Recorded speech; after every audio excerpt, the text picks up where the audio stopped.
Hi everyone, New England Gardening here. Just a quick video. This is a leaf from the Col de Dame Blanc. I just took 5 cuttings off of the tree.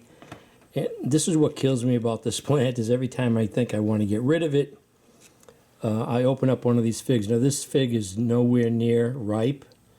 If they dehydrate on the tree, they sort of start turning, this sort of starts turning a white, like tan color.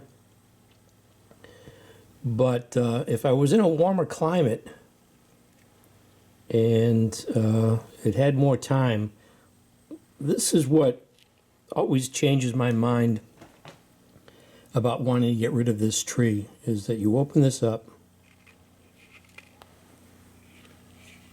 and that's the color that you get. I don't know if the camera's picking that up. It sort of looks darker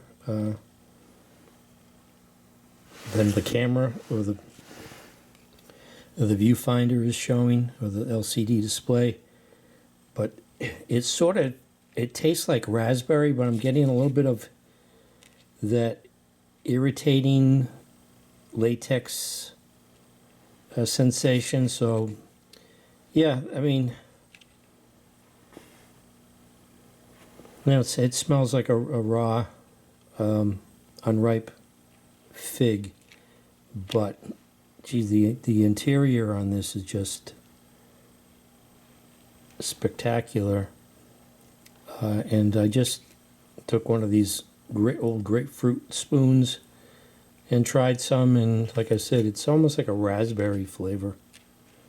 But that's the leaf pattern, and this is a UC Davis sourced. Started from a cutting when they were giving cuttings to the general public.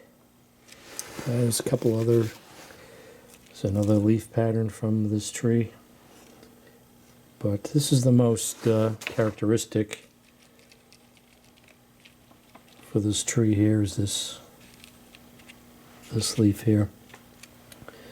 But yeah, this always changes my mind when I take a look at the interior of this fig. I just wish I had a season for this to ripen properly here in New England. This is New England Gardening, and this is the Col de Dame Blanc UC Davis sourced fig. Thanks for watching.